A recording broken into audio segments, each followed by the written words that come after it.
Всем привет! Это новая серия видео про Южную Корею. И сегодня мы поговорим про город Сеул. Поехали! Сейчас я нахожусь в Сеуле. Здесь я тоже приехала в командировку, но надеюсь посмотреть что-нибудь интересное. Я работаю в компании Samsung, поэтому я довольно неплохо знакома с корейской культурой. В Южной Корее я была трижды, и сегодня я хочу поделиться некоторыми своими наблюдениями. Для начала, Сеул – это город контрастов. С одной стороны, это удобный современный город с очень хорошей инфраструктурой. Здесь очень удобно передвигаться и мамам с колясками, и инвалидам. Есть велодорожки, размеченные пешеходные переходы. Вот такие знаки Walk Smart я видела только в Корее. Этот знак предупреждает о том, что ходить, глядя в телефон, это небезопасно. Не пугайтесь, если на улицах Сеула увидите какую-нибудь демонстрацию или даже сидячую забастовку. Здесь это обычное дело. Корейцы могут спокойно высказывать свое мнение на улицах.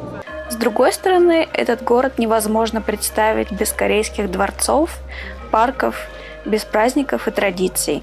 Корейцы очень трепетно относятся к своей истории, очень чтят свои корни. Поэтому в Сеуле вы увидите множество вот таких дворцов. Большинство таких построек – это новодел, реконструкция. Но это не отменяет того впечатления, которое производят такие величественные здания. В Южной Корее есть множество праздников. Наверное, два самых больших – это Новый год по лунному календарю и праздник урожая Чусок. Чусок дословно переводится как «осенний вечер». Это праздник сбора урожая и поминовения предков. По нашему календарю это конец сентября, начало октября. По моему мнению, это самое лучшее время для посещения Кореи. Да и погода в конце сентября, как правило, просто чудесная. Не слишком жарко, но солнечно и тепло. Единственный момент – этот праздник принято встречать в кругу семьи, поэтому многие на это время возвращаются в Корею. Так что цены на билеты могут быть очень большими. В Корее есть также множество других праздников. На один из таких мы попали. Мы попали на День провозглашения корейского алфавита или по-другому на День корейской письменности. По всему Сеулу в этот день проходили различные мероприятия. Сейчас мы находимся в центре Сеула. Перед вами дворец Кёнбок или Кёнбокун. Это большой дворцовый комплекс. Здесь жила королевская семья.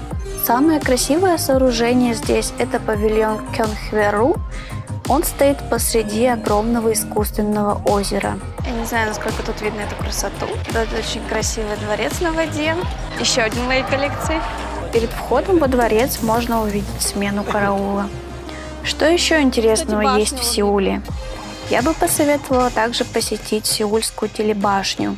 Это большая смотровая башня в центре, ее высота 236 метров, но находится она на возвышении, поэтому с башни открывается красивый панорамный вид.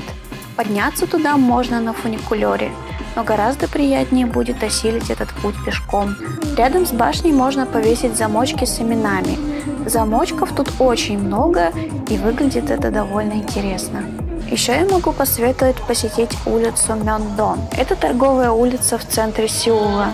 Здесь можно закупиться всем, что вы хотите привезти из Кореи. От корейской косметики до мерча кей-поп групп.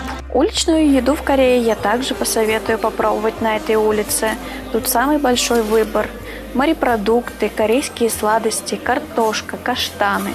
Здесь можно найти уличную еду на любой вкус. Надеюсь, вам понравился мой рассказ про Сеул и Южную Корею.